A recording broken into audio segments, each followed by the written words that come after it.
Hello everyone, this is Shiny Noctowls, and tonight I figured it'd be nice to stream some 2004Scape for you guys. It'd be nice to do. Wanted to let you guys know I had a similar kind of situation happen to me.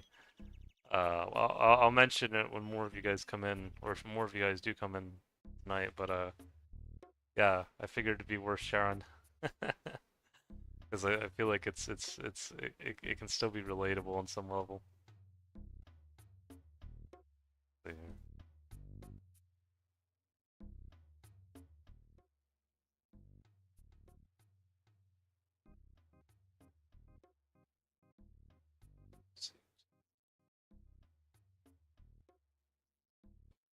Streaming.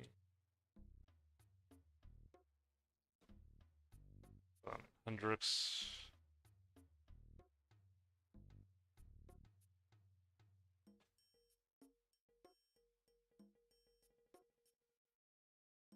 I can get him on.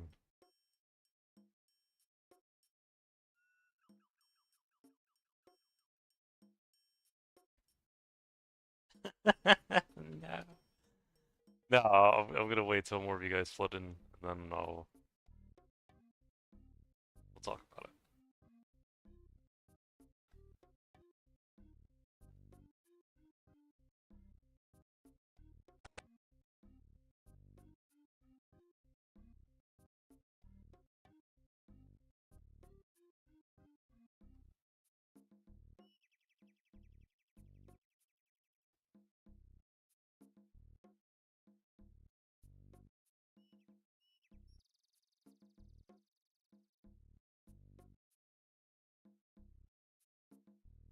Yeah.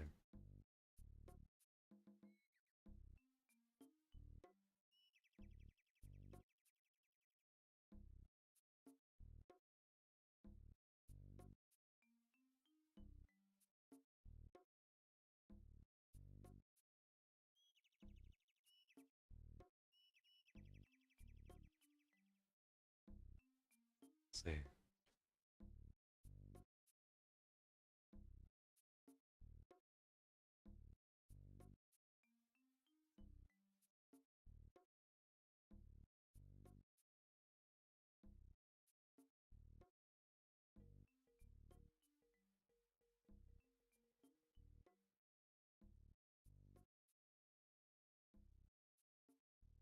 It's amazing how many air runes I can get here.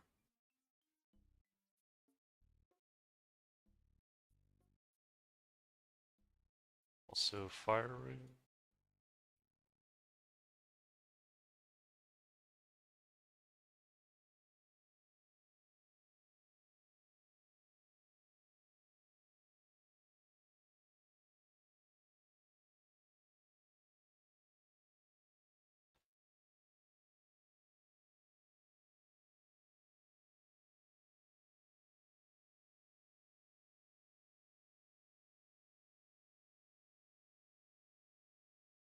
Let's see here.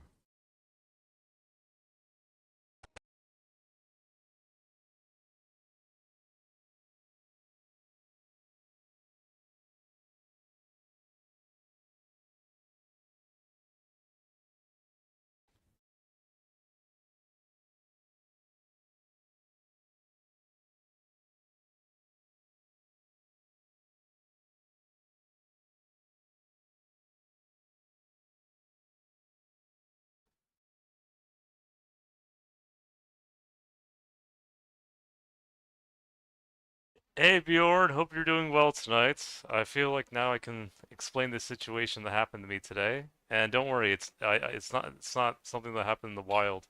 This is something that happened on a financial transaction I recently made. Um, I was trying to do it like I uploaded my raw DNA file to a website called ADNA Tro because I was trying to find the maternal haplogroup specifically for my mom because I know my paternal haplogroup now from my dad. It's mainly Celtic um, or related to Celtic ancestry, both found in Britain and Ireland, as well as in like France, Spain, Portugal, Belgium. that area, Western Europe, pretty much. Um, and I know at this point, like my dad's maternal lineage was like East Asian from his like mother's side. So like I think I've kind of narrowed it down that it's most likely probably maternal haplogroup D, which peaks like in Japan, but it can also be found in like Korea, China, and Siberia, as well as the Americas. Like it's kind of that area. But I was trying to find my mom's maternal lineage because my mom is mainly European. So most of the East Asian that I got was mainly really from my dad's mom's side. So not from my mom's side, but like my dad's mom's side, if that makes any sense, or his maternal line. Um, now it is kind of funny because I know there were some times where even though my mom's predominantly European, there was one time where one of her patients thought she was Japanese. She's like, "Oh, how wonderful, you're Japanese." And she's like, "Yeah, yeah." I think she wanted to call the patient a moron, but she's had a good time in Japan before, and she's visited there, and she's enjoyed Japanese culture as well as Korea as well. She actually had a really good time in Korea too. But anyways, hey Andrix, glad you could come in. Um, but yeah, so I was trying to upload the DNA to what was it? ADNA Tro, which is like a website that apparently is in Mallorca, Spain, but it's funded by Denmark, or which I'm not surprised to be honest, because I've heard like Mallorca is like a place where like a lot of Europeans go to for whatever reason, like other Europeans go to. Excuse me. I guess they enjoy going to that island. I think it's like an island in Spain. But anyways, so yeah, I uploaded the DNA because I wanted to find to see if I could get any info on my mom's paternal lineage because I know my dad's now, or my dad's paternal lineage. But unfortunately, it didn't give it to me. So I was trying to get a refund. Like I deleted my account and everything, and I was trying to get a refund, but the transaction didn't show up on PayPal. And it seems like that website has a very stringent, of course, like a refund policy, but yeah. Oh no, sorry to hear that. Hopefully they can get Japan back up. I really hope they do. But yeah, no, so basically what I'm gonna have to do tomorrow is I'm gonna see if I can call PayPal to see if I can get a refund. I'll try to. Even if I don't, at least I tried. I usually do, but we'll have to see in this situation because it seems like this might be a bit more of a sticky situation, a bit more of a tough situation. Um, but yeah, I do have some potential leads on where some of my mom's maternal ancestry came from because I know she did say like her mom's line was connected to France from her last name Martel. Mhm. No, thanks, thanks Bjorn. Um, I did get a sample match from England, that my dad didn't get, so I feel like this is probably connected to my mum. It was Medieval England, Sherry Hinton, 1055 Common Era. I actually sent it to my friend Maffy, who's actually lives in Britain or lives in England. She's actually also part Welsh as well. But it seems like this match, and this is probably might be connected to my mum, was maternal haplogroup T T2B4. I think T is like a big haplogroup that you can find in Europe, but you can actually surprisingly also find them in I guess the Udmurts have it. The Udmurts of I guess they have their own republic in Russia, and there's like another group. I'll have to see all the ones connected to T. But anyways, you can also find it in all across Western Europe, like Spain and France and all those areas. Um, but yeah, it seems like the modern day population or the ancient populations connected to that sample were Alamani, Macromani. It seems like they were like kind of different Germanic tribes, or I think some of them were connected to like the Swabi. Nevites is like Celtic Germanic tribe, but they kind of had sacred groves. I think that's where the word Nemetos comes from. It makes me think of like the groves from Legend of Zelda. You played that game series before? Um, and then there was the Vandals. The Vandals have their own story about fighting the Longobards and in northern Italy, or I don't know if that's where they exactly fought, but I remember there was a story of the Longobards that came from Scandinavia that they were fighting the Vandals, and so when they were fighting the Vandals, some of the women talked to Freya, the Norse goddess, and she told the women to tie their hair like beards. And then when the women were fighting the Vandals and Odin saw it, he kind of took pity on them and granted them victory against the Vandals. But I guess they made up. I guess the Vandals and the Longobards, they made up. They were able to find to meet in the middle eventually, if that makes any sense. And then there was like the Celtic Catuvaloni, which was probably a Celtic tribe that mixed with these other groups, and also the Bowbeaker, of course, which were populations that existed before the Celts. They were a tribe, Celtic or Belgic, Celtic Belgic tribe that existed in England. Uh, and yeah, it was really interesting stuff. Like I think it's probably connected to my mom. I'm not 100% sure, but I'm almost positive because my dad didn't get it, so I figure. And it's a pretty noticeable match. I'll have to see. I think the closest populations to this match specifically were Welsh, modern day Welsh, Southwest English, Orkney. So those would be the Scottish residing in the Orkney Isles, Southeast English, Irish, West Scottish, Flemish, and French. So yeah, some pretty neat stuff. Yeah, I was too upset about the $39, but it's not all bad. It's not all bad. I think I have a good idea of my mom's origins. Like, and it was good for me to research about a lot because I know I've spent a lot of time specifically on my dad's origins, and specifically not only on his paternal lineage but also his maternal lineage, because I really wanted to understand the Japanese, native Japanese American East Asian part of me. I mean, I know it's not like 100% of me or even like 50 or 25%, but it is still part of me. Oh, nice.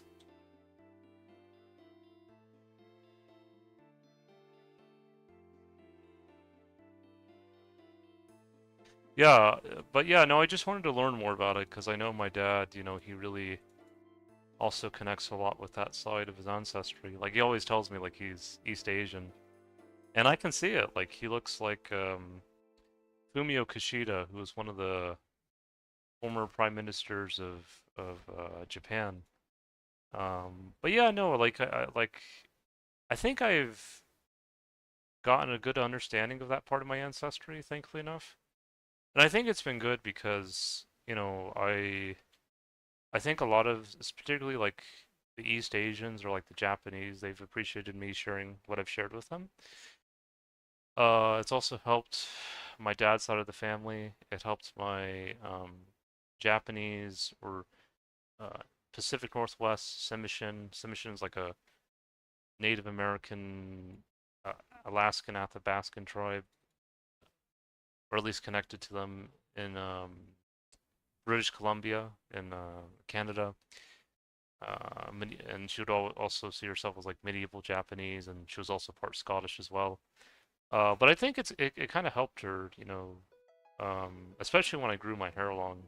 I've been growing my hair long, or I've been trying to grow my hair long for over 2 years now, and I think I'm finally making some progress. Like I think I'm finally, it's starting to, because I wasn't sure, after the first year if it was actually going to grow long, but it is now. It is, and I think ever since I've been doing that, I've had visions of her kind of finally finding peace and rest, and because I know she was a very troubled soul for a very long time, but I think finally growing my hair has kind of helped her to find a different find a healing path.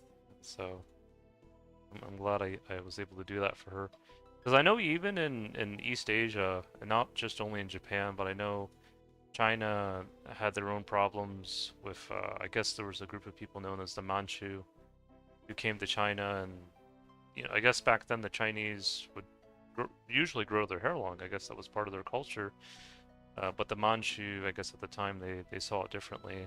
And I think even in Korea, when the Japanese were trying to quote unquote westernize, there was a bit of conflict where even the Koreans suffered getting their hair cut. And so, but I think that's all kind of been healing now. And I know at least with the Japanese and Koreans now, thankfully enough, they have a better relationship again. I actually watched a video of a Japanese YouTuber named Izumi Kaya, and I actually posted it in the Ancestry section if you guys want to watch, but she recently visited Korea not too long ago, South Korea. And the Koreans were very pleasant with her. They were very kind and she was surprised, but in a good way. Like she was thankful. And so that kind of, it was nice to see, it was nice to see, kind of that reconciliation or that ability to come together again. And I know she has like I think like a Chinese husband now or Chinese partner. And that's another good thing too, like that it seems like that when she's been to China, the Chinese seem to have treated her well. And I'm glad because I know China and Japan have their own, back and forth with each other as well. I know that a lot of times it seems like the Chinese and Japanese say both. It's mainly CPP or I guess the government or whatever. But anyways, the most interesting thing was when she went to China, she was getting her nails done, and for whatever reason, the Chinese, when she said she didn't speak Chinese, like the Chinese were shocked because I guess they thought she was Chinese. But to me, she doesn't really look Chinese. She looks Japanese, or I don't know. Maybe that's just the way I look at it. Um, but but no, like they still treated her well. I guess they were just shocked that she. They probably just couldn't tell she was Japanese. I mean, I can because because the Japanese like they're a mixture of like Jomon, Yayoi, Ohatsu, and Han. So like they're like a mixture of all these different ways of Asians, as my dad says. And she definitely looks like she could have at least like some Jomon or maybe some Yayoi in her ancestry. But I don't know, maybe the Chinese in that room, maybe they just thought she looks Asian. So she said so why doesn't she speak Chinese? But no, I don't know.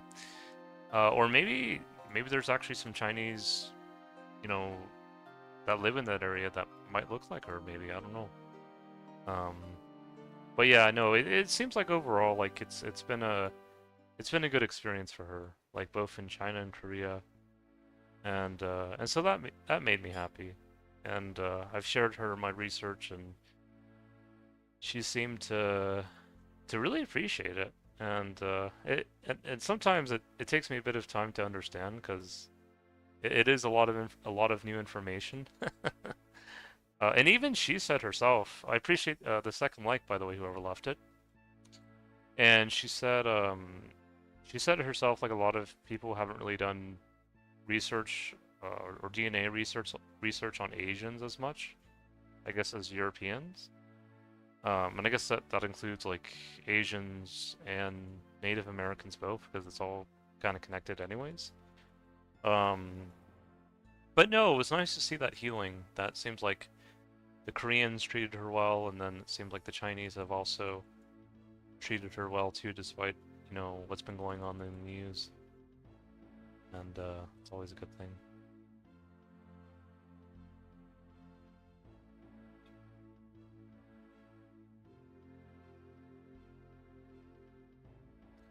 And it's really interesting too, like I think I've learned a lot myself because I know there's usually the stereotype about all Asians looking the same, or all being even some maybe some people think they're all just only of the Han ethnicity, but really it's more multifaceted than that. Um, that you have, all it's like Europeans. I mean, some people might say, well, don't all Europeans look the same? And then you say, well, there's a reason why there's different European cultures and people, and I guess that's the same thing also for Asia or East Asia, that you have um, all these different groups of Asians that have their own culture and their own way of going about things, and so that's really helped a lot. It's kind of helped a lot for me to really get a better understanding of, if that makes any sense. Um, but yeah, let me see if I can get Matt JK to join.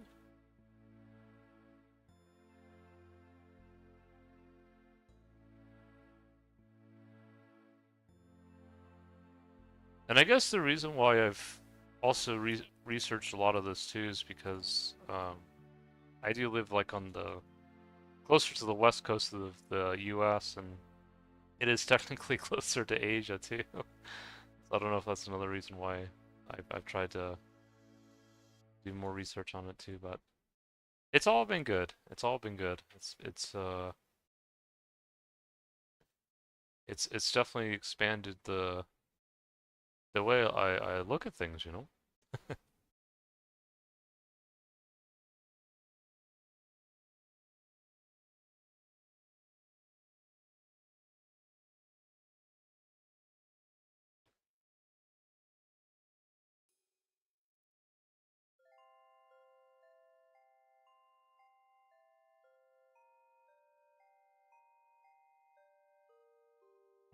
But I will say, growing my hair now, when I see my longer hair of my beard, now my beard looks like it's perfect now. Like before, when I had short hair, my beard just felt like it was out of place or too overpowering. But now with my longer hair, my beard looks perfect now. It looks like it was meant to be there the whole time. And it kind of reminds me of like not only the Celts or even the Greeks and Spartans, but even like some of the Norse that even though some of them can have big beards, I think the long hair can kind of help offset like the huge beard. But I do know there are some people of Norse descent that will have a huge beard, but they'll be bald, and that works for them too. But I think for me at least, I think the longer hair just helps the beard look more natural. It just like I don't know how to describe it. It's just more of a balance. I know, and I've always noticed a lot of men who usually grow their hair long, usually will shave their beard. I don't know why. And then a lot of men who grow like a long beard tend to be bald, and so I don't know why that is either. Um, but I think both is the best for me. Like it just works. It's like putting mayonnaise, ketchup, and mustard on a burger. It all works well together. I mean, you can have it separate if you want, but just when it all comes together, just perfect.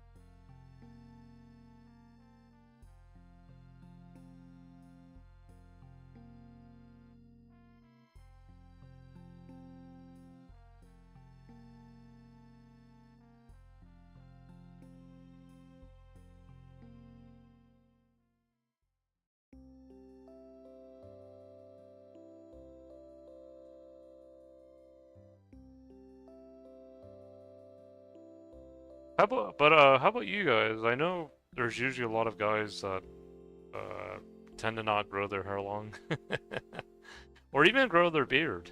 you know, it's like at least when I go to the grocery store, I usually when I find someone with a beard, like uh, I sometimes compliment them as well because it's kind of cool to see someone else with a beard too. But yeah, like it's uh it's not that common. Well, especially like a long hair and a beard. I think is pretty rare. Even in my area, and I live in the kind of northern part of the U.S., like in the mountains. Well, I don't live like you know on top of a mountain, but I do live in an elevated region.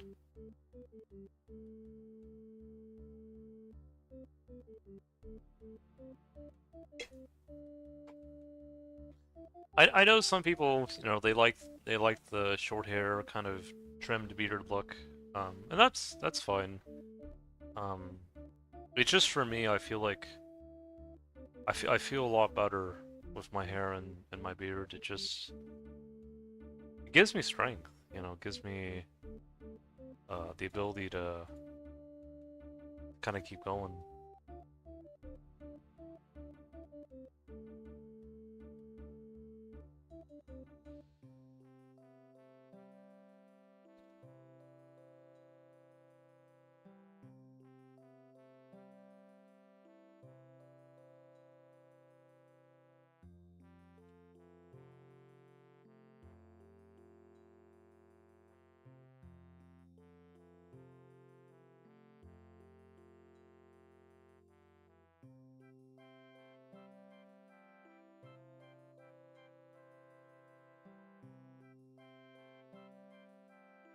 Get some more runes here real quick.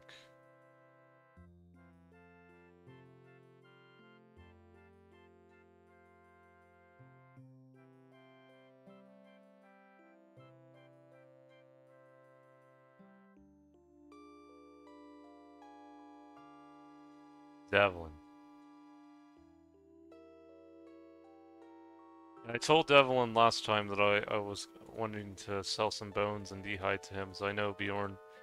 Sometimes you like to buy bones from me as well as yeah, nice. And I don't know, Hendrix, if I've ever sold bones to you before, or bones and d'hide, but yeah, I was gonna see if Devlin was interested.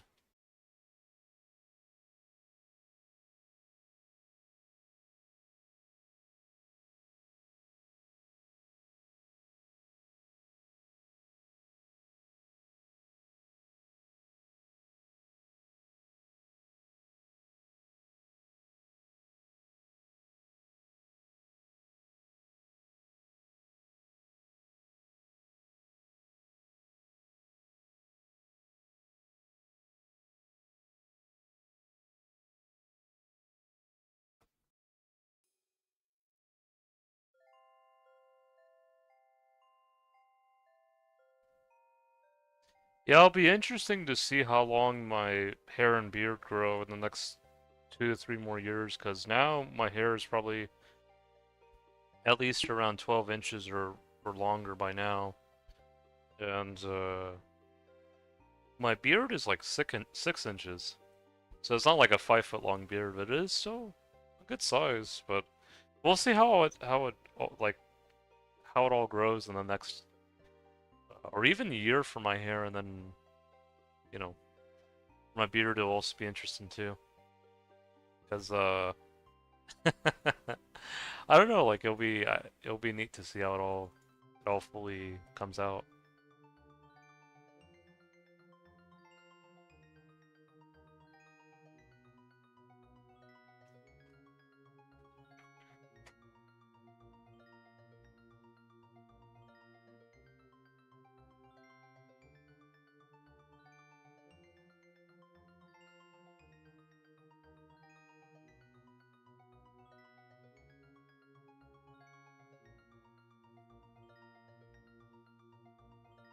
Plus, the neat thing too about not having to cut my hair all the time is that it's actually relieving because I feel like that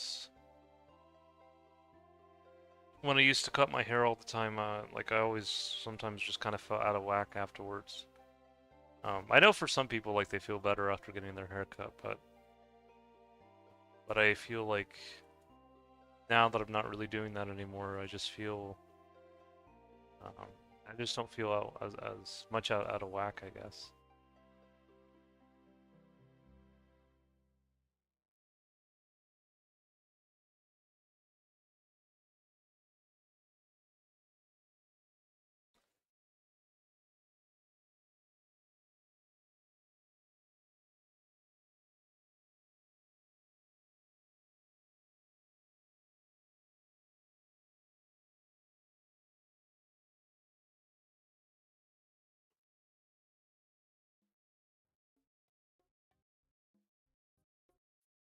Yeah, I'm gonna see if I can get 79 magic tonight because we're really close.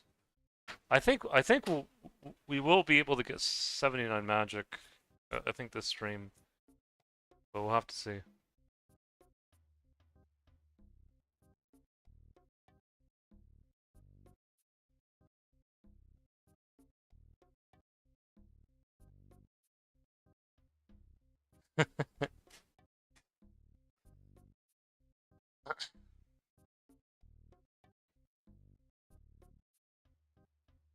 Oh, there's Mithril Kite Shield.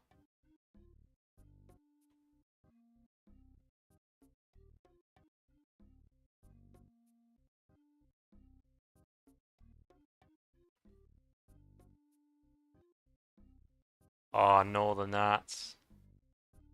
They've come back with vengeance.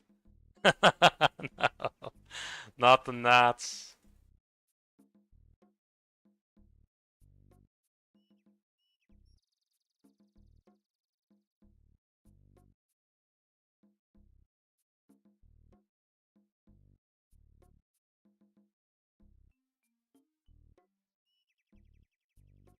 Oh,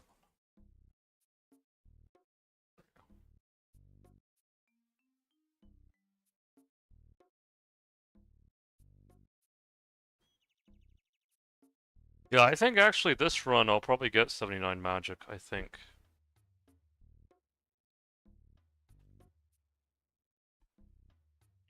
We'll see though.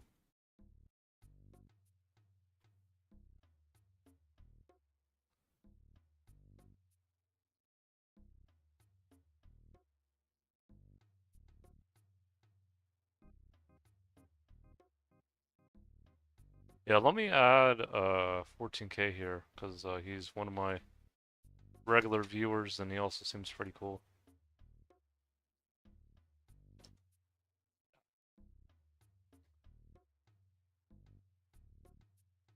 Yeah, I was watching one of my Legends EA videos, which I'm happy about.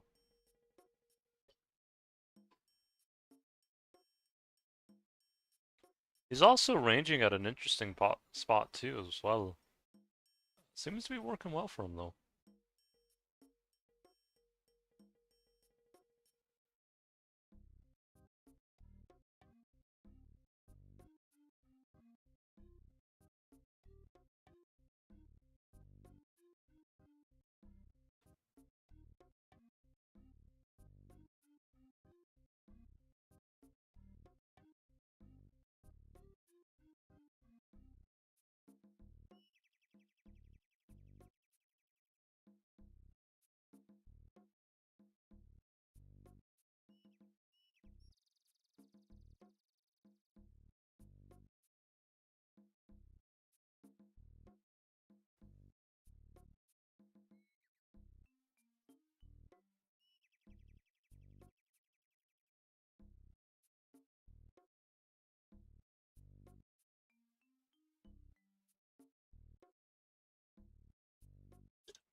Red Dragons. Not today, Wes. Well, I could do it tonight if Bjorn and Hendrix really want to, but I kind of, I kind of, well, it's, I have to see how they feel about it too. Like, for me, I'm fine with the Blue Dragons for tonight.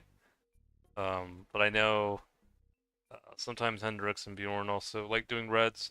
I like doing reds as well. It's just, I can do it again if you guys want. I'm just still been giving myself a little bit of a break from reds.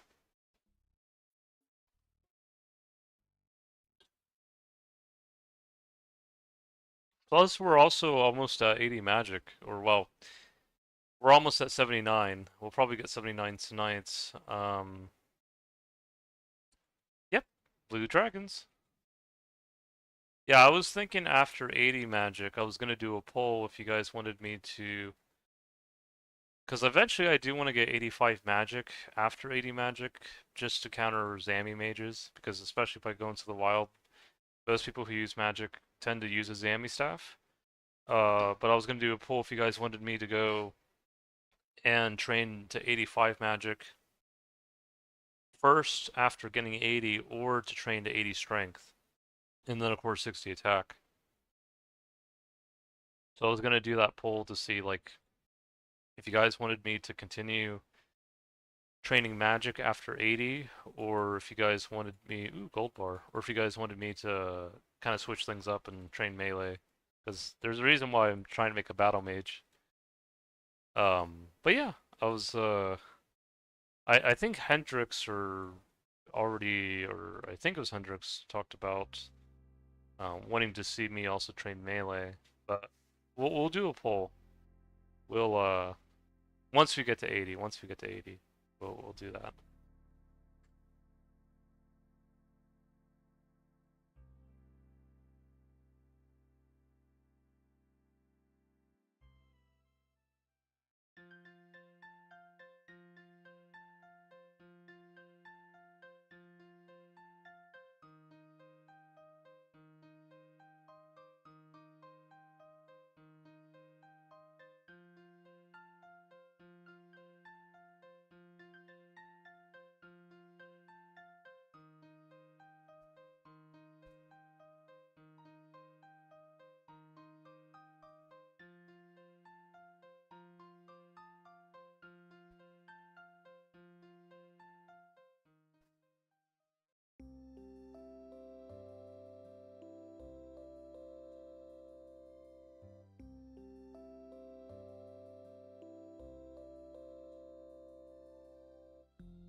I wouldn't mind doing KBD again though. I always love doing KBD with Bjorn Hendrix. It's always usually a good time.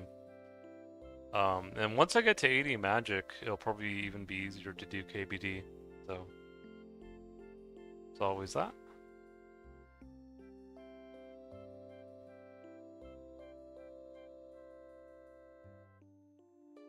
But yeah, I was thinking if I were to do melee after 80 magic,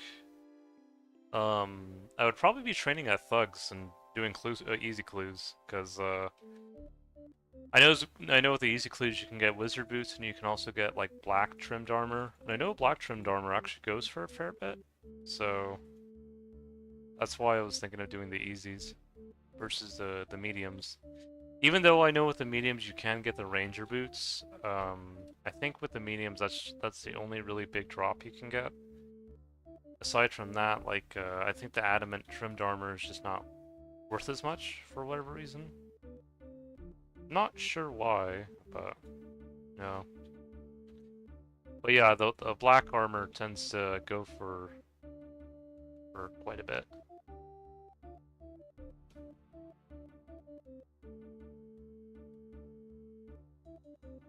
Like 500k for gold trimmed and like a plate body, and then the regular trim is almost like a mil. I'm surprised the regular trim is worth more, but yeah. Because Rune is Bis and Addie's whatever, I guess. The black is nice fashion scape, I guess. Addie G is still worth a bit, but not much. Yeah.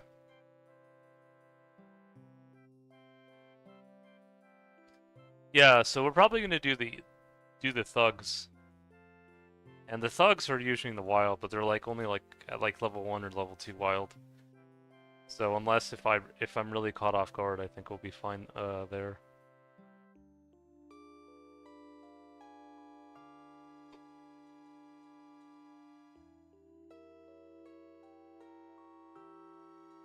Uh, I've gotten those two, the Ceradomin plate legs, and I think it was like a beige Cavalier, and then I got two rune plate body trimmed gold, and that was pretty cool.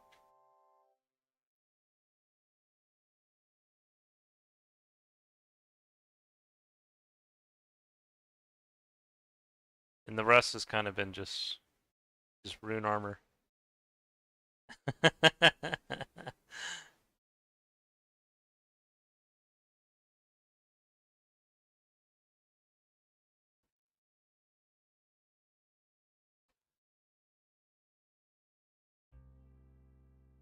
Hello, Tacky. Glad you could join the stream. Hope you're doing well tonight. Well, I just want to let you guys know too, I've been selling more Pokemon cards for my eBay store for the holidays, which has been nice. Been selling, last order I sold some Riolus and Lucarios that a customer was interested in, which made me happy.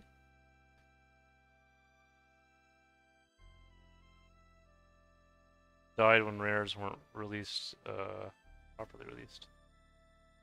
Oh, sorry to hear that, Tack.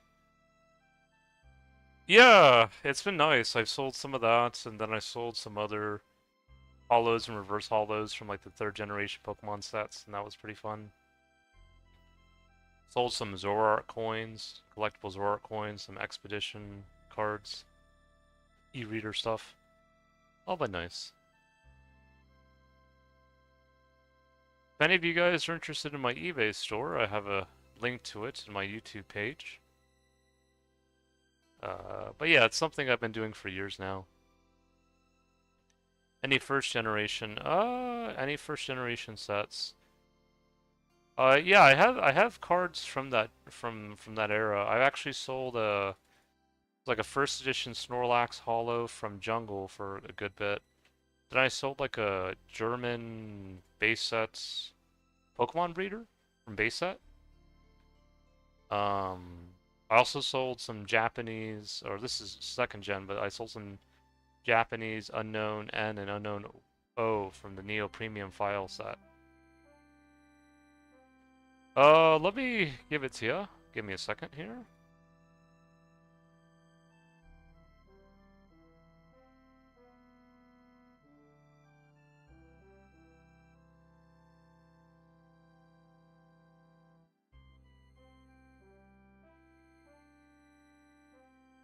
I'm gonna put it here so you can look at it. Yeah, and I have quite a few Pokemon cards, but I still have some Yu-Gi-Oh cards left over as well, because I haven't been selling as many Yu-Gi-Oh cards lately, but I have sold a lot in the past of Yu-Gi-Oh. I think the most expensive Yu-Gi-Oh card I sold was like a Blue Eyes White Dragon from like the old Game Boy Color game. Like, trying to remember what game it was. I think it was like Dark Duelist Stories, I think. But I sold that card for like, I think it was like $1,000. It was quite a bit. Yeah, Dark Duel Stories, yeah. I don't know if you've ever guys played that game before, but it was one of like the first Yu-Gi-Oh games, video games that came out, but it was like a long time ago.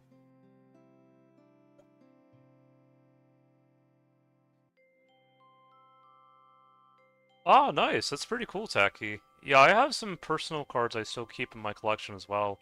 I keep a lot of second gen cards, interestingly enough. I enjoy collecting Ho-Oh, Noctowl. Well, that's my channel name, Noctowl. I actually have Shining Noctowl, the card, the card from Neo Destiny. I also like collecting Murkrows. Celebi's another one too. A lot of second gen stuff, like gold, silver, crystal. Those were some of my favorite generation of Pokemon games, and I think that was like when I first started playing Pokemon, like when I was like 5 years old. I think my first game was like Pokemon Gold and Silver and Crystal. I also played Red and Blue and Yellow as well, but I think my first ones were actually the second generation games, which I was fine with because I love second gen. Second gen is just, oh, so good.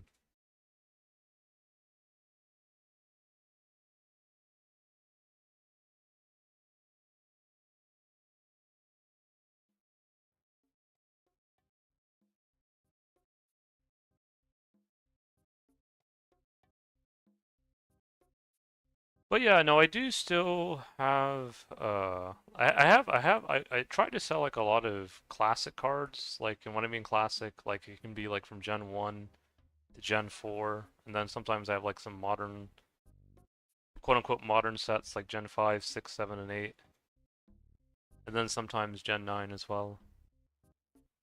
But yeah, I would say I have a decent selection of cards.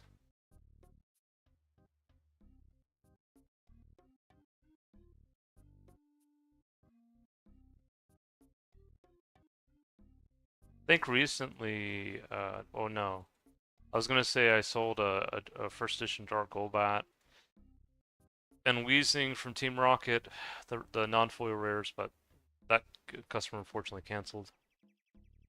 I stopped keeping up with Pokemon after the first gen. Yeah, I know a lot of people did. I I think, oh yes, 79 Magic. We got it. Only one level left until 80, guys. One level left. Wow, that's crazy.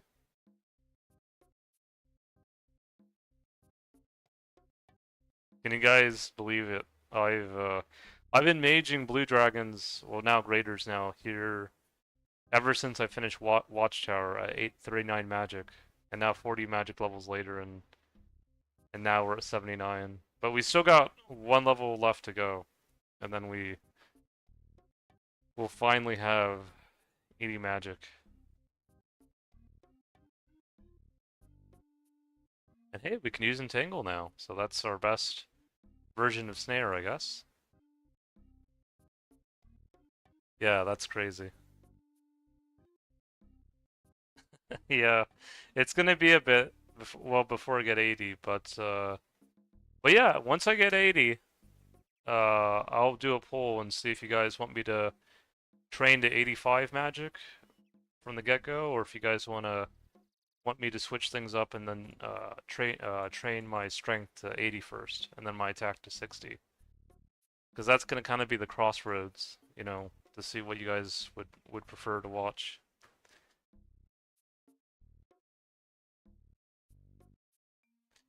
It will probably go back to Magic either way eventually in the future, but I just want to see what you guys kind of are looking for. Because I can go either way, but yeah, the option's always out there.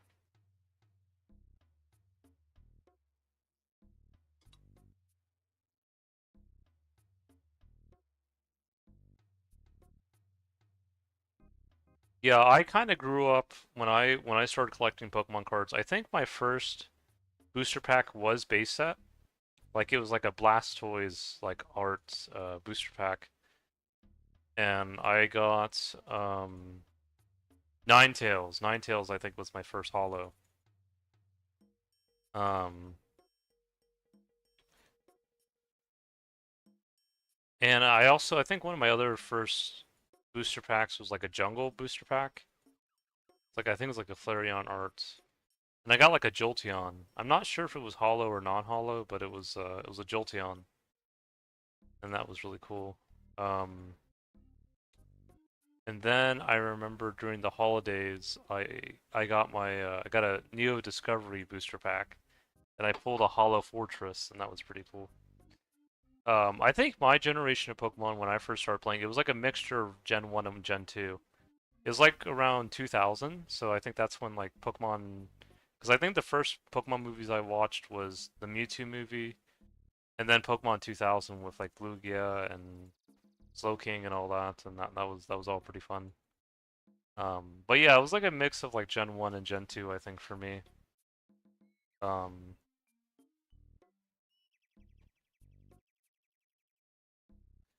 and then eventually Ruby and Sapphire came out, and then that was like a whole different world at that point.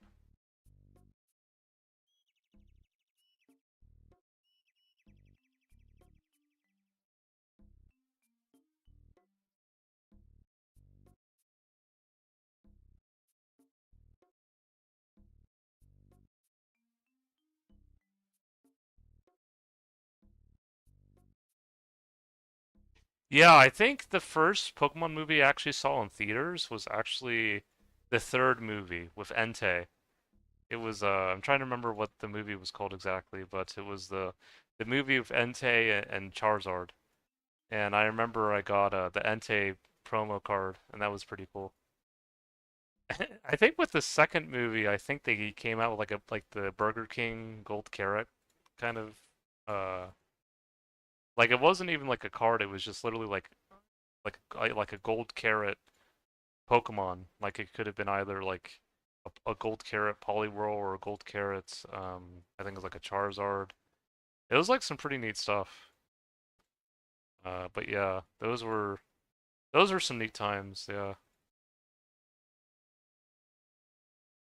I kind of wish they still did stuff like that. Like it would be cool if they still had like regular Pokemon movie releases in the US. You think they would do really well, and they probably would. Because I think they still do them in Japan, and then you just you get like a promo card when you watch the movie. Like I think that would be pretty cool. Um, I don't know why they don't really do it as much in the US anymore, uh, but yeah, that'd be pretty neat if it came back.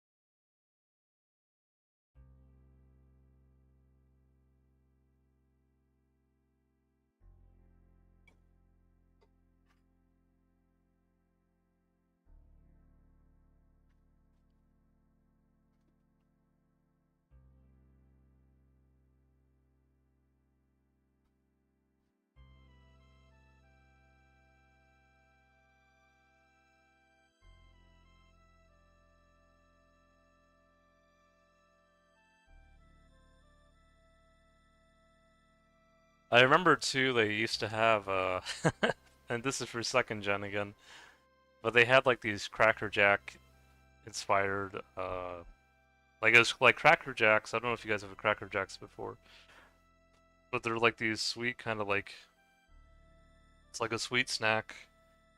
Um, that's I think it's kind of like what's made out of grain, I think. But they would have like not Ho, but Typhlosion, Megadium, and Feraligatr on the cover, and that was pretty cool.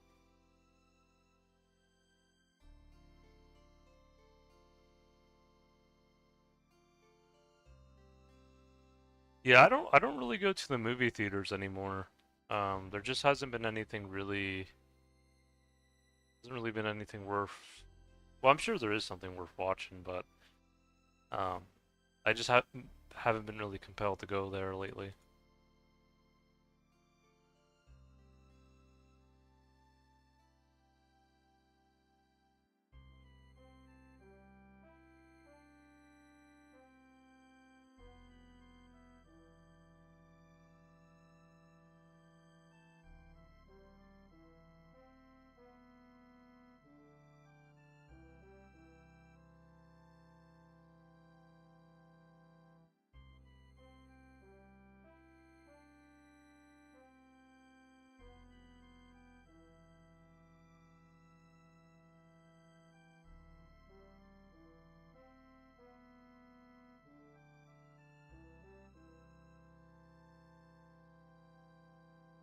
I hate sticky floor sound. Yeah.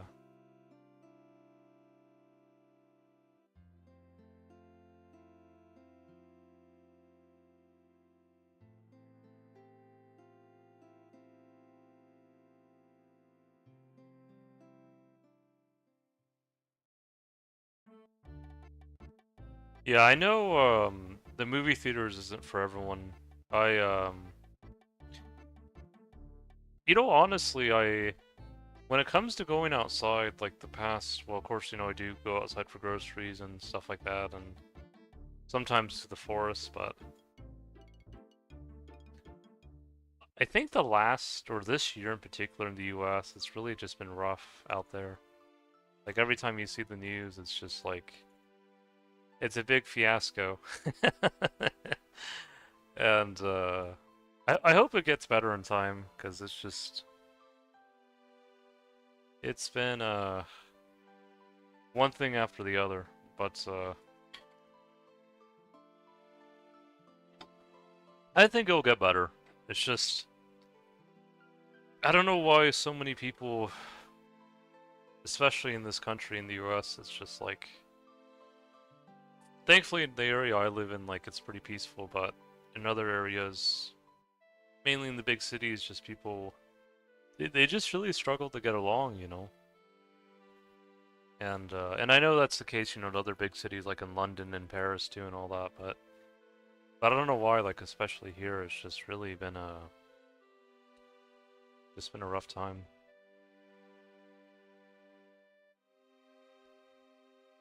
But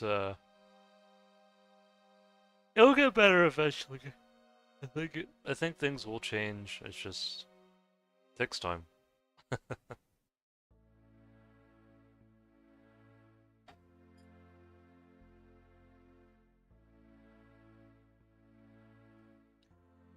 You know, I think you know, when I think about big cities, like I know some people would say like it's a big city problem, but you go to Tokyo and you don't really see that. I mean, of course, in even Tokyo, you'll see protests and stuff like that at times, but I think that Tokyo or the Japanese, you know, they've been able to have big cities like Tokyo or Tokyo, and people were able to get along, you know. And it's not like, and I know some people might say, well, you know, they get along because most of the people are, they might say, are genetically the same anyways, or of a very similar group.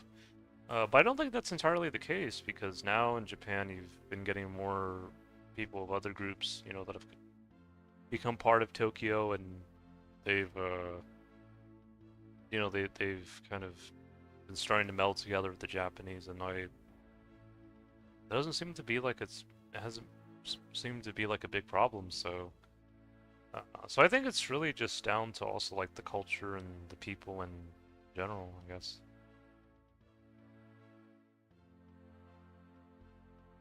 Though of course you will have nuisance streamers like in Tokyo, like I've seen videos of I'll try not to mention names, but I've seen people like dancing on the bus, or not the bus, the in the trains, yeah. Like they'll be doing dance moves uh and they'll be playing like loud noises on their phones, and but I think that's like a small minority, thankfully enough. Like it doesn't seem to be like a crazy amount of people doing that. Um but yeah, like I think overall Japan has just been able to show that you can have a big city and have an environment where people can get along. Um, but yeah, it's interesting. That's all I have to say. It's interesting.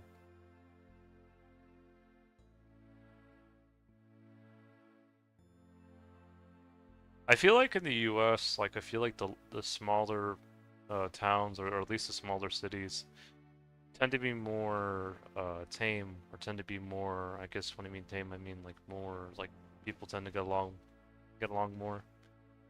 And I know some people would think otherwise, because I think some people might think in the rural parts of the U.S. it would be the opposite. But that's not entirely the case. Like, at least where I live, it's pretty mellow. It's pretty mellow, thankfully enough.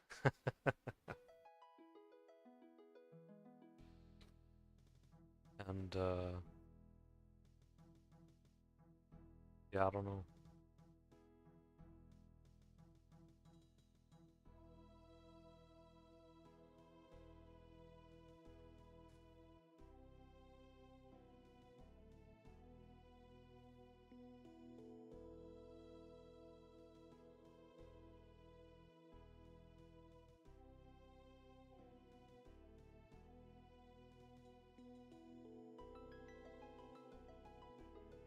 I've watched videos also not only of Japan but also Korea, like Seoul, and it also seems to be pretty mellow there, even though I know the Koreans, they seem to be a bit more expressive than the Japanese, or expressive meaning like they might be like a little bit louder.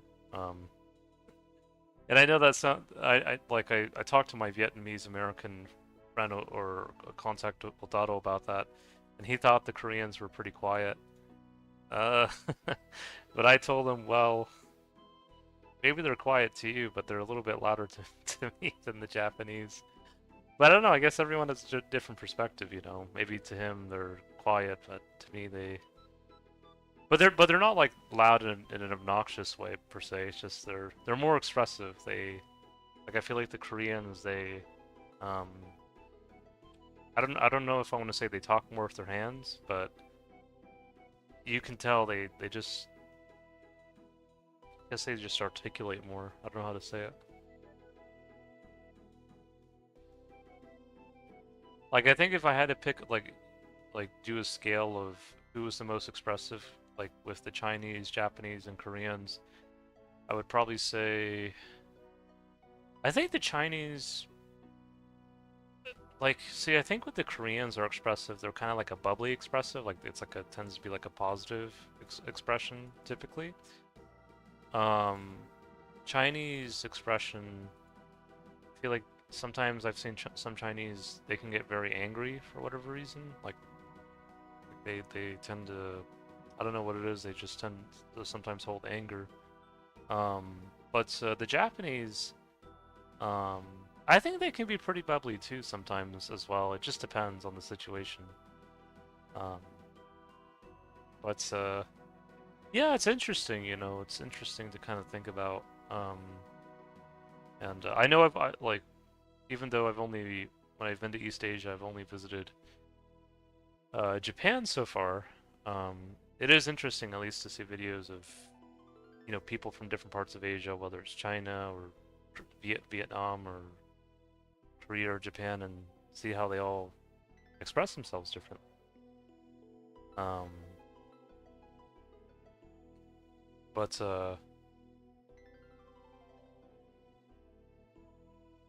I think what I like about the Vietnamese is they can be pretty bubbly too if they want to.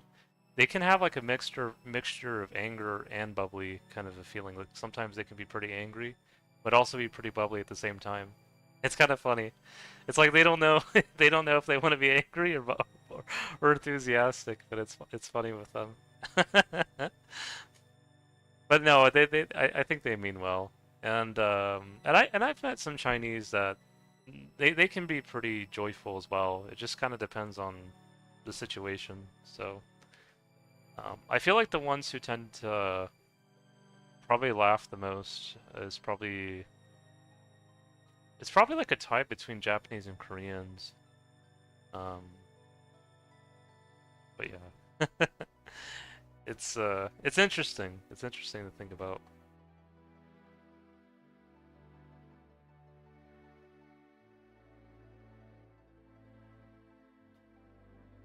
Now I have seen videos of Seoul, and I know some people like they really enjoy visiting Seoul. Um, but I think like for me, like I think that when I look at Seoul, like Korea, I think the problem, well, it's not really a problem, but um, I feel like Japan might have like a little bit more life in the cities, or I'm trying to find the way to say it. Um, like I think in Seoul, it's kind of like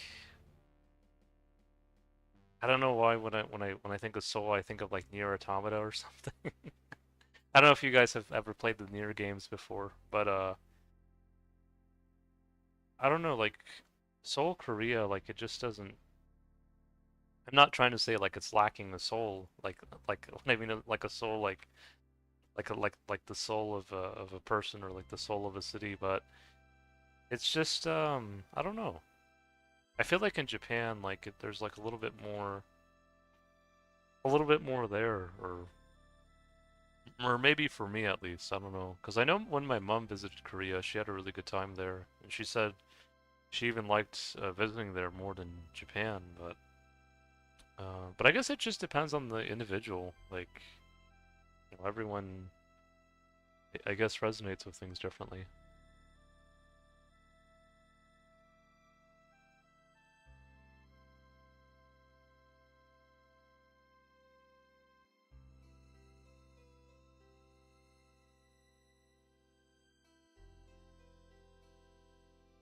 And I think the cool thing about Japan too is they have so many different provinces that you can visit.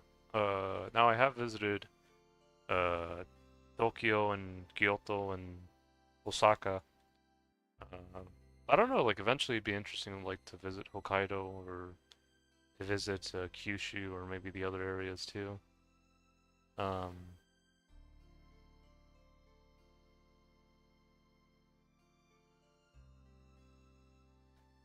of course, I know some people also visit Okinawa as well.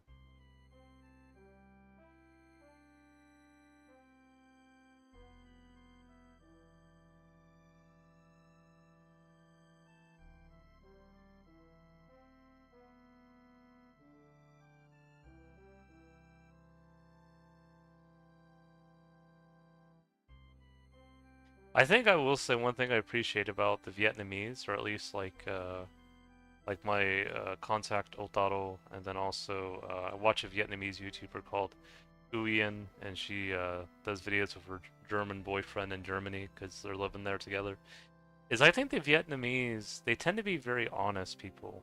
When I mean honest, they say what they mean and they mean what they say, or um, they're very blunt, but like in a genuine way. Like um, they say it how it is, and I kind of I really appreciate that. Like they just um, or at least maybe the ones I've met, like Otaro was kind of like that. And then the same thing with Uyen, just very honest, but also very they can have a good laughter, or what do you call it? They can also laugh pretty well too. That's a thing I appreciate as well. Um, but yeah, like um, I've only met a couple of them, but that's kind of the feeling I get. Is very honest or very uh, yeah, just maybe another word could be maybe down to earth. I don't know. But yeah, that's something I do appreciate about them.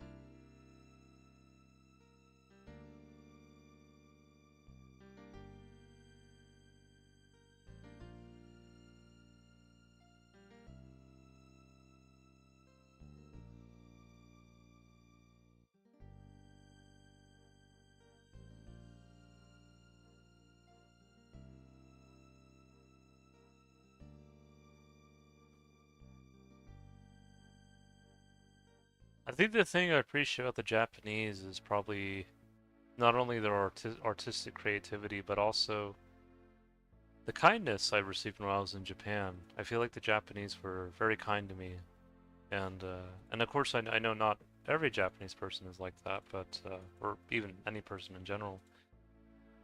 But they were typically very kind, and that's something I was able to appreciate.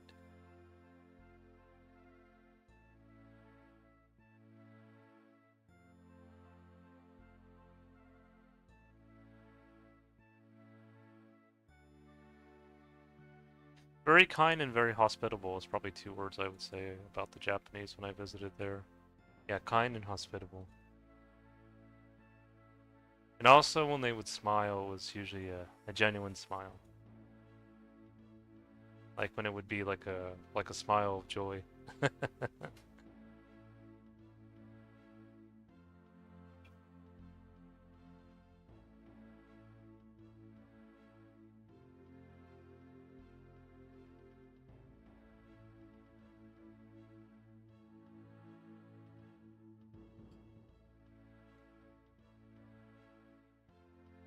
But even talking to some Japanese YouTubers and sharing some of my research with them, they've also have appreciated it as well.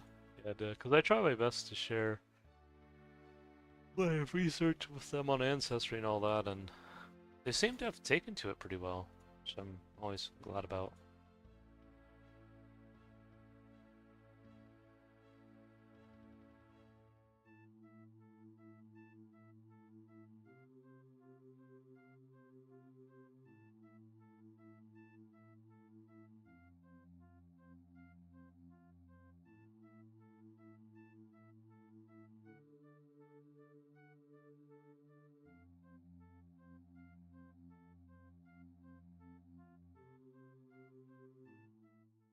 There is one YouTube channel I watched that I think was created in Korea.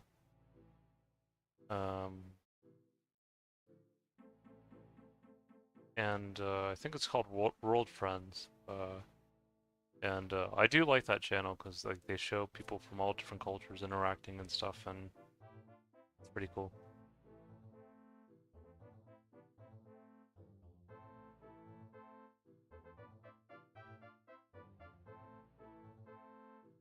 It gives a bit more soul to I guess Korea, I guess. I don't know. Maybe that's a bad joke,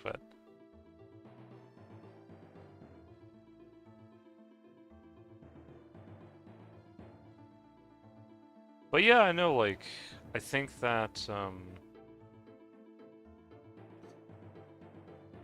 and maybe it's also because maybe like just like Japan, maybe Korea was isolated for a very long time, maybe even more so, and maybe the channel they created, World Friends, is just kind of a way for them to be like, hey, like, you know, I know you guys uh, might think that maybe just only showing only Korean culture um,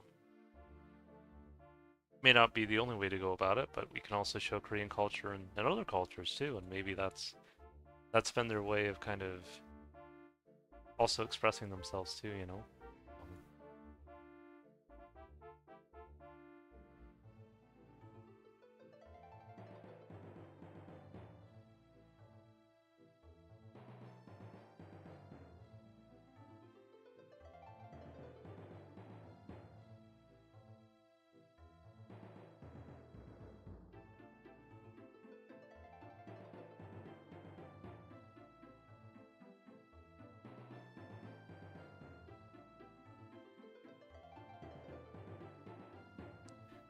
Give me a sec.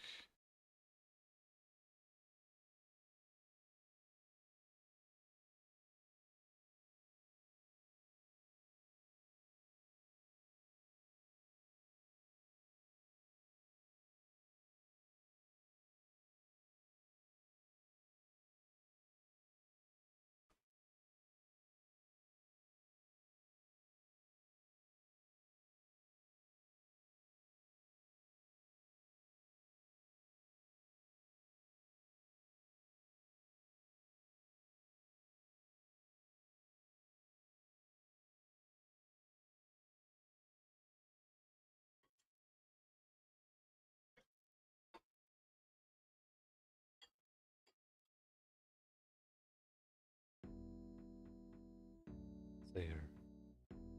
I don't know how much hides and bones are going for right now, but I'm gonna check.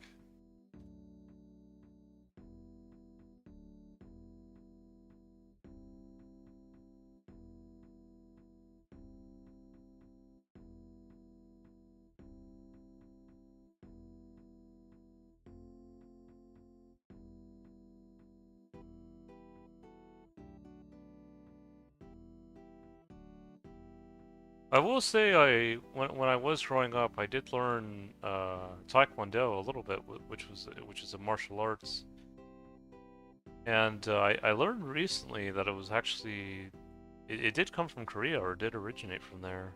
I think Japan has their own kind of version of Taekwondo or Taekwondo that Taekwondo is kind of more focused on kicks, but I think Japan has their own version of karate or karate, and that's like a little bit that I think involves more kicks. And I didn't know that until I read into it, or maybe I did and I just had to get like a reminder. But yeah, that's pretty cool.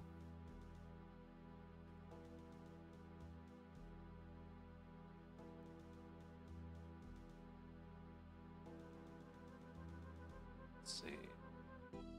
I think I can do. Let's see.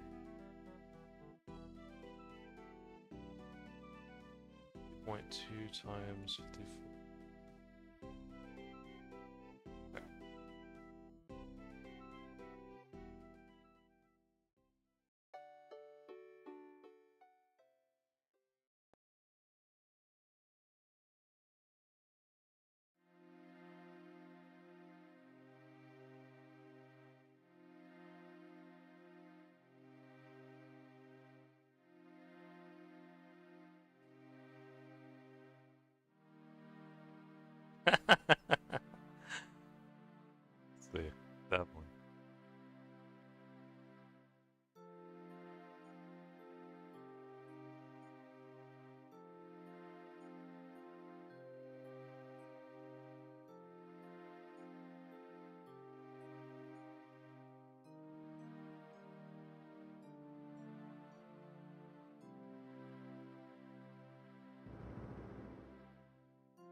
See what he says.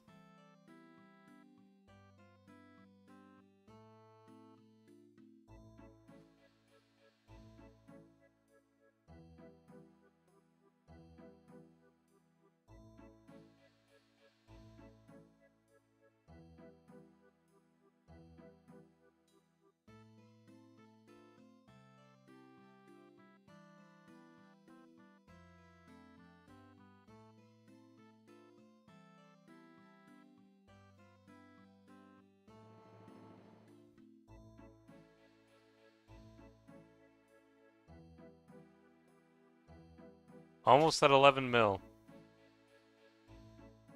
Get him there.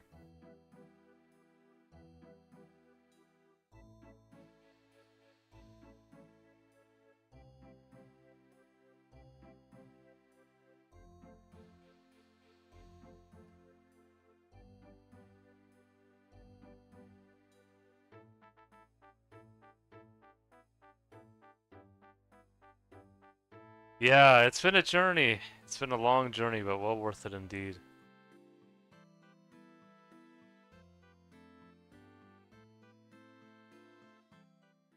Hopefully you guys have been enjoying what I've been sharing, by the way. I know some of it might sound convoluted at times, but I try my best to explain it.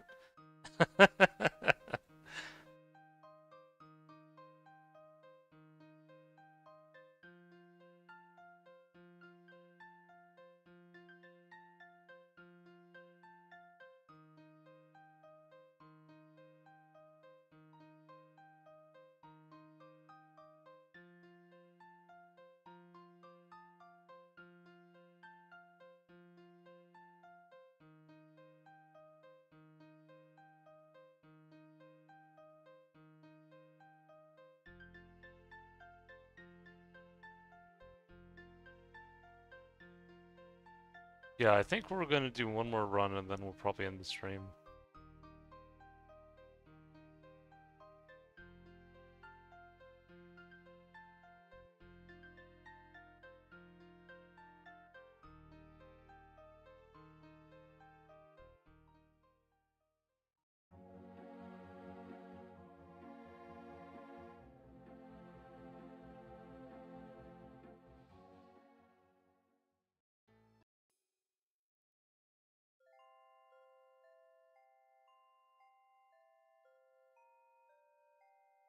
I don't know if I've mentioned this before to you guys, but maybe I have, but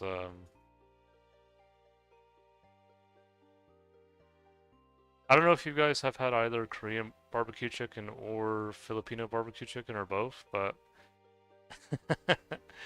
I sometimes tell people that even though Korean barbecue chicken tends to be readily praised, and it is good chicken, don't get me wrong, it is pretty good. I've had Filipino barbecue chicken as well, and that's also really good as well. It's tough to choose between both because they're both really good in their own way, you know. And surprisingly, they're kind of similar, like in taste, but I don't know. It's like when I think of Korean barbecue chicken, like it makes me think more of like the forest and the mountains, and then when I think about Filipino barbecue chicken, it makes me think of more like the beach and the ocean. They're both good in their own way, you know. Um, but yeah, it's always kind of interesting.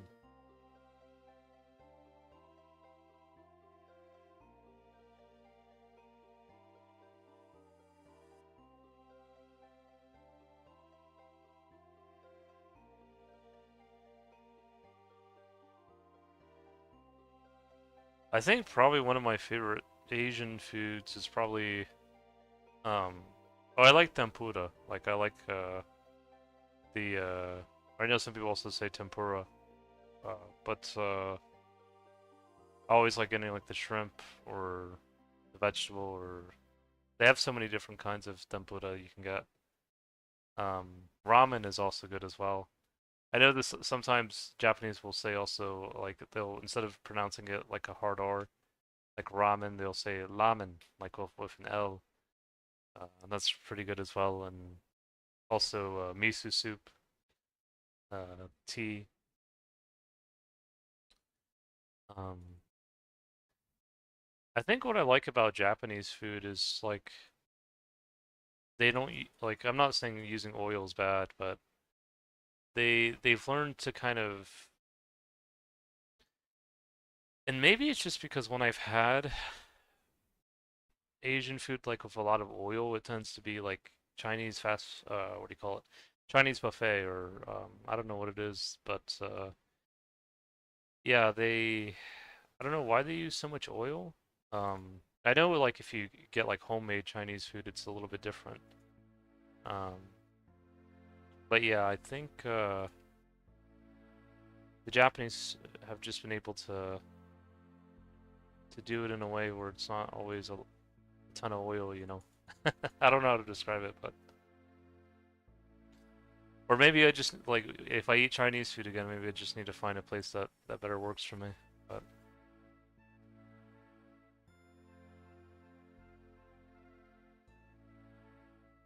yeah, I'm not trying to be rude about it. I try my best to. It's like the Japanese, like when they like try to express their opinion, like they try to do it in a way that doesn't come off in a negative way. Like it's like when Japanese get interviewed, like when they're asked, you know, how do you think about the state of affairs in Japan right now? And they're like, well, you know, it could be better. I feel like that's what the Japanese would say, and that's what I would probably say as well. You know, it could be better. It could be worse too, but it's good enough, you know. Or they would say "daijoubu," you know, it's all right, "daijoubu." You know? And again, it's not like Chinese buffet is bad. Like it can be "daijoubu," but it's kind of like because this is the thing with me. Sometimes the things that people are crazy about, they're like, "Oh, this is awesome. This is the best." Sometimes I'm like, "Well, maybe I just feel about it differently." And then people absolutely hate, it's like I despise this. You know, I hate this. Like, well, I actually think it's pretty good. I don't know why that is. Like, I don't know why that happens.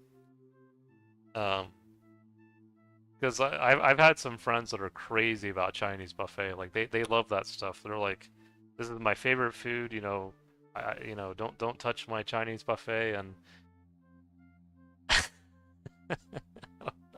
oh, there's a ruined full helm. There you go. But yeah. Oh, that's 1/128. But I don't know. And then there are some stuff like I'll mention tempura, and people are like, "What's that?" Like I've never had that before. I'm like, well, it's actually not that bad if you're willing to give it a try. You know. But yeah, it's or I don't know, maybe if I even told them about the homemade Chinese food I got, like the bimbao or the dumplings or the really nice noodles I had, maybe they'll be like, "What's that?" And they're like, "Well, it's pretty good stuff." So you're just a hipster, huh? I don't know. Like, okay, so when it comes to games, for example, like I'll say like, let's say Pokemon, um, Scarlet and Violet. That was one of my favorite Pokemon games, and so a lot of people were saying, "Oh, it's horrible, it's terrible, it's zero, you know, it's a lot of bad stuff about it." But I really liked it. And then Pokemon Legends EA, or no, Pokemon what is it? Legends Arceus. People were saying, "Oh, this is." Well, I don't know. Like people were weird about that too. Some people said it was really good, and other people were saying it was horrible. And I thought it was pretty decent. I'm trying to think of a game series that some people were really into that I wasn't. Oh, Minecraft. Some people like will die on a hill for Minecraft, but I'm never really got into Minecraft. Um, oh, same thing with World of Warcraft. You know, some people would say, you know, you gotta try playing WoW Classic. This is the best game ever.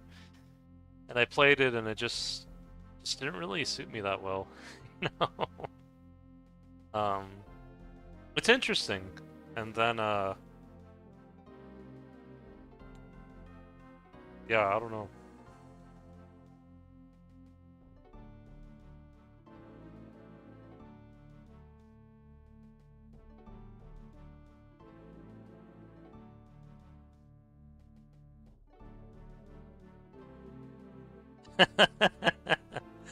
It's funny, isn't it? But yeah, that's just how it is, I guess.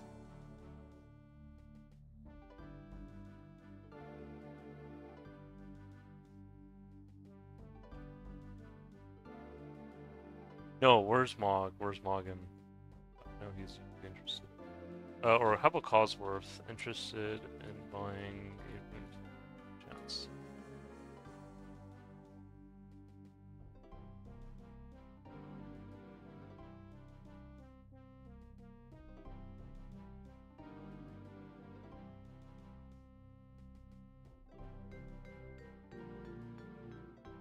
Okay, oh yeah, I gotta get out of here.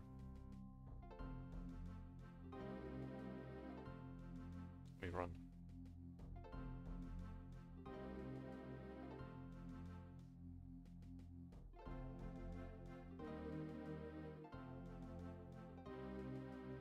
Yeah, let me recharge my prayer. Maybe I'll find someone in Ordoin that wants to buy this Runeful Helm instead of me alking it. We'll see though.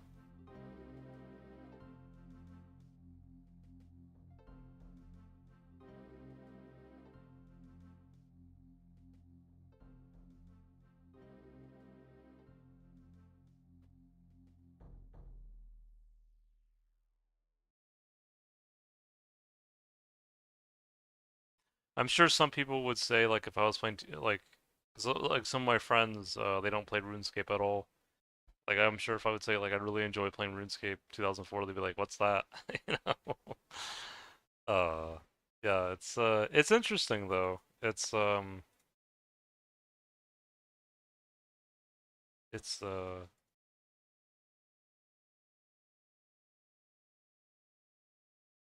I don't know why. I don't know why it is the way it is, but it just is, I guess. Even with my hair and beard, like some people would say, you know, why are you growing your hair and beard? And be like, just it suits me, you know.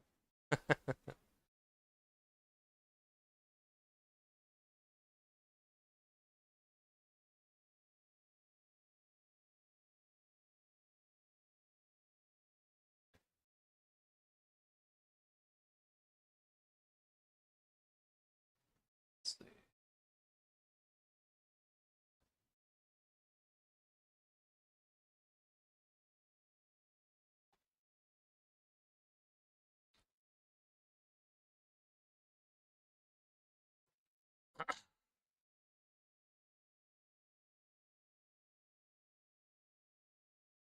Yes, Devlin.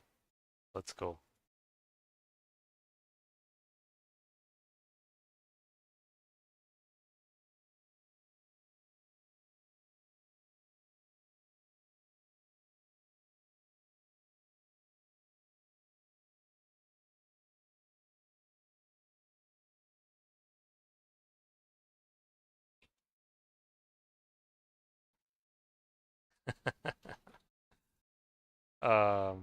How about? Ooh, this is perfect. Yeah, take that.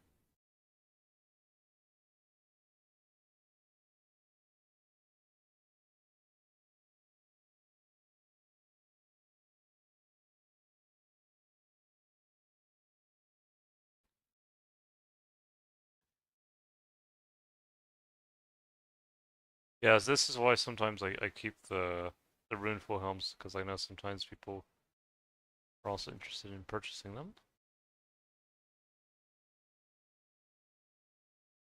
There he goes. Back to mining or whatever he's doing.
Yeah, I think I'm gonna end the stream soon here, guys.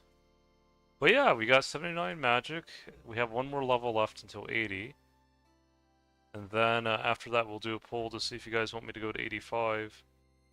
85 magic or to 80 strength first. We'll do a poll for that.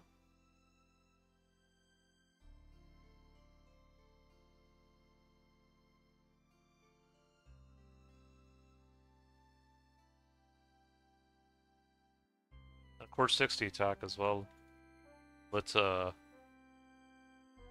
got to do Lost City and Hero's Quest. But we'll get there though. We'll get there.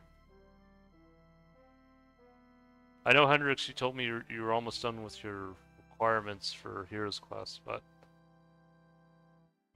yeah, we'll figure out what we'll do after that.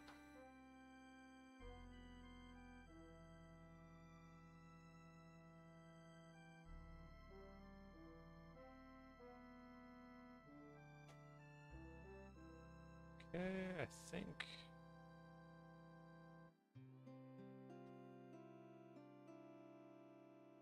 Alright, guys. Yeah, one more level left, and then, yeah. One more level, one more magic level, and then we'll get 80, and then we'll do a poll to see if you guys want to do 80 strength or 85 magic. But, alright, guys. Hope you guys take care. Hope you guys had a good time watching, and I'll be off for now. Take care.